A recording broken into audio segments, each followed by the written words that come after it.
मैले प्रश्न चाहिँ तत्कालीन परराष्ट्र मन्त्री आर्जु देउवालाई सोधेको प्रश्न के थियो भने तपाईलाई त लक्ष्मी देवी भन्छन्, तपाईलाई पैसा नदिकन कांग्रेसमा टिकट पाउनेदेखि लिएर केही पनि मिल्दैन भन्छन्, त्यसकारणले पैसा कहाँ राख्नु भएको छ भनेर सोधेको थिएँ।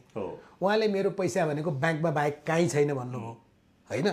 मैले नगद पैसा त गाडेर राख्नु भयो होला कि पानी ट्याङ्कीमा राख्नु भएको छ भनेर सोधेको थिएँ। पानी ट्याङ्कीमा राख्दा भिज्छ अनि गाडेर राख्यो भने धमिरा लाग्दैन र भनेर उहाँले सोध्नु भएको थियो।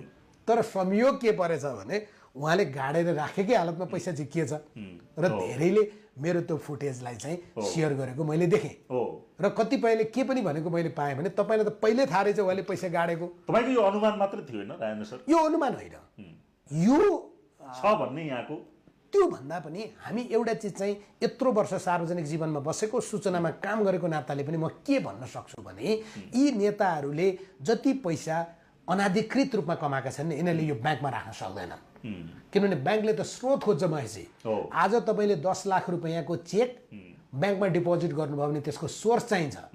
तपाईँको ब्याङ्कमा तपाईँ जतिको मान्छेको आज 10 लाख, भोलि 3 लाख, पछि 5 लाख तपाईँले पैसा जम्मा गर्नुभयो भने तपाईँलाई यसको स्रोत के हो भनेर सोध्छ।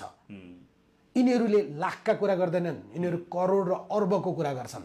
त्यसकारणले यिनीहरूले यो पैसा नेपालकै ब्याङ्कमा राख्न सक्ने सम्भावना थिएन, तसर्थ उनीहरूसँग भएको पैसा यिनीहरूले काहीँ गाडेका छन्, काहीँ राखेका छन्, काहीँ अरूको नाममा चाहिँ केही गरेका छन् भन्ने त थियो नै। मैले त प्रवृत्तिगत प्रश्न सोधे हो क्या, प्रवृत्तिगत पैसा हो यो। अहिले कतिपय नेताको कुरा आएन। म त के कुरामा ढुक्क छु भने जसलाई यो घटना हुँदैछ भन्ने थाहा थियो ती नेताहरूले आफ्नो पैसा काहीँ सुरक्षित ठाउँमा राखे। मैले कतिपय नेतासँग कुरा गर्दा थाहा पाएको छु मैले गाडी चाहिँ पहिले अर्को घरमा लगेर राखिसकेका थिएँ, हामी चाहिँ निक्लिएर गइसकेका थियौँ, हामी सुरक्षित स्थानमा पुगिसकेका थियौँ। बिचरा शेरबहादुर देउवा र आर्जु देउवा घरमै बस्नु भएको छ होइन, अरूलाई त भौतिक आक्रमण भएन। तर म फेरि पनि भन्छु, मेरो फेरि पनि एउटा एकदमै स्ट्रङ डिटर्मिनेसन छ। जे घटना 23 र 24 गते भयो, मानिस मर्नु सर्वथा गलत थियो, मानिस ती बालबालिकामाथि गोली चलाउनु सर्वथा गलत थियो, यो आततायी घटना हो। र 24 गते जे प्रकारको आगजनीका र विध्वंसका घटना भए यो जसले गरेको भए नि यो गलत छ, यो गर्न हुँदैन।